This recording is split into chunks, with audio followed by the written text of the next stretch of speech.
Hello students, so here with another video on one of the interesting topic, that is transcription. We'll take an introduction to this topic in this video. So transcription means the transcribing the information, copying over the information, and this topic is there from your chapter Molecular Basis of Inheritance. So let's start with this video. So the term transcription means the process of copying over. So here what we are copying over, we are copying over the information from the DNA to the messenger RNA. So this process is called as the transcription. Then the process of copying over information from one strand of DNA to RNA is termed as a transcription. So this is the definition for the term. This process also governs the principle of complementarity. Complementarity, we know that the nitrogen bases, they are complementary to each other. So we are only having one exception, that in this case the adenosine will now pair with the uracil in place of thymine, as it is there in case of DNA. So let's check the sequence, base sequence in DNA and the complementary bases in RNA. So here you can see that adenine is in DNA. This is pairing with uracil. Fine. Cytosine with guanine, guanine with cytosine, and thymine with adenine. That is same. So we are having only one exception, that adenine is pairing with uracil. So if you check that these RNA nucleotides, they are chemically very similar to the DNA nucleotides, because these three are same. Adenine, cytosine, guanine is same. We don't have any change. Only one difference is there for thymine and uracil. If we check their chemical composition, thymine is 5-methyl uracil. Fine. So this is a slight change in uracil during the process of evolution, that when the DNA has originated from RNA, this uracil undergo methylation and accordingly the thymine will be produced. So this is the base pairing in case of that when the transcription will occur. So now next is there, the transcription is restricted to two major ways. These are the two important ways by which the process of transcription is restricted. The first one is there, in any transcription normally in any cell transcription normally copy only the DNA of selected gene into the messenger RNA. So as we know that in living organisms, all the cells, they carry information for all, they carry the entire DNA with them, but they will code for a particular protein required over here. For example, so the hair follicle cells, we know that they transcribe the DNA coding for keratin. They will not transcribe the DNA coding for insulin.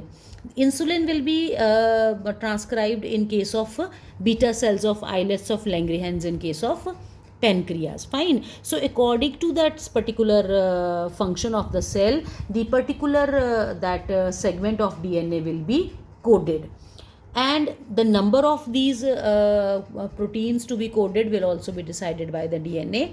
But there are some genes like the rRNA, that is a ribosomal RNA, which will make the ribosome.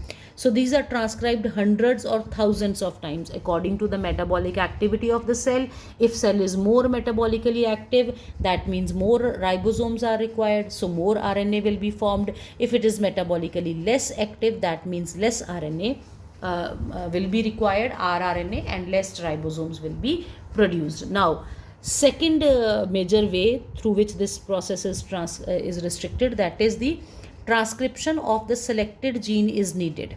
So transcription normally copy only one strand of DNA. There are two strands of DNA, and out of these two strands, we can see from this diagram, there's these two strands, only one strand will copy, which is called as the template strand. The other strand will not copy. Fine. So this is important, that only one strand of DNA will copy. Other is there this, that because the useful information of any gene normally reside on only one strand, so that is why only one strand of DNA will be copied. So this question normally comes, this is asked in your NEET as well as in your board exams, that why both the strands are not copied during the transcription. So these are 2 points which will explain this question. The first is there, the two strands of DNA are complementary. Fine, they are not identical. So if one strand carry gene which will code for one functional protein, the complementary strand have a different gene which would not code for the useful protein. Let's understand this thing over here. So these are the two strands. These strands are complementary because here it is ATG, it is TAC, it is GCC, it is CGG. So they are complementary. So this one strand will code for one protein and the other strand will code for the other protein. Fine. So in that case, that one strand is coding for the useful protein, whereas the other one is not coding for the useful protein. So this is the first point. Second point is there, the two RNA molecules produced would be complementary to each other. If somehow the two RNA molecules that both the strands, the template and the coding strand, they have make their RNA, यहाँ भी एक RNA बन गया, यहाँ भी एक RNA बन गया. So these two RNAs will be complementary to each other. Fine. They will develop the hydrogen bond, and so the RNA would become the double stranded, and this would prevent the RNA from being translated into protein, because to perform translation करने के लिए we need the single stranded messenger RNA. So there will be no single stranded messenger RNA, तो जो हमारा process है protein synthesis का वो नहीं हो पाएगा. So these are the 2 points, again revising, very important from your NEET as well as the competitive exam. Now the next one is the transcription unit. So transcription unit क्या है? This is a segment of DNA which has 3 regions. Fine, this will show the transcription. So the 3 segments are a promoter, a structural gene and a terminator. So you can see here in this diagram. Again, this is very important from your board as well as from your NEET point of view. Board में ये कई बार diagram ही आपसे पूछ लेते हैं. So you need to practice this diagram. So here you can see that these are the 2 strands of DNA. Fine, and the strand which will code for DNA for messenger RNA is called as a template strand, which will not code for that messenger RNA, that will called as a coding strand. And there is a promoter region. This promoter region is the one from where the process of transcription will begin, and the terminator region is the one where the process of transcription will stop. We will discuss the detail of this process of transcription in my next video.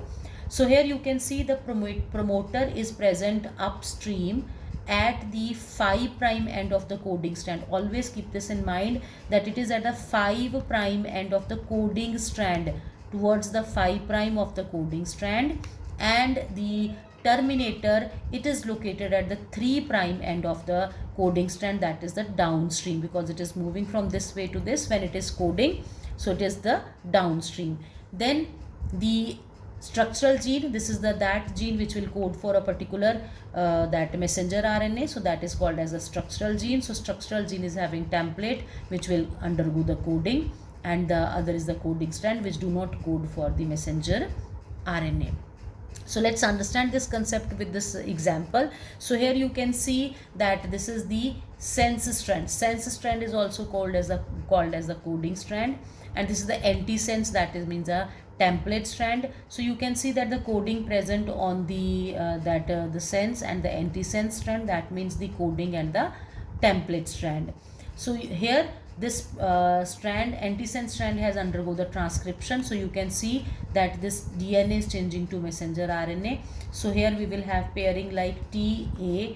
A will pair with U as we have discussed, and rest will be the CCGG. So here will be GGCC, ACC. So here A will pair with U, GG, TGA. So here we will have the ACU, again AGT, so that will be UCA, and then accordingly these codes will code for their respective amino acids, which will combine together to make the pep protein or the peptide over here when it will undergo the process of translation. So now what is important in this diagram here is that why I have taken this slide, because this question is normally asked in your NEET as well as in your board exam.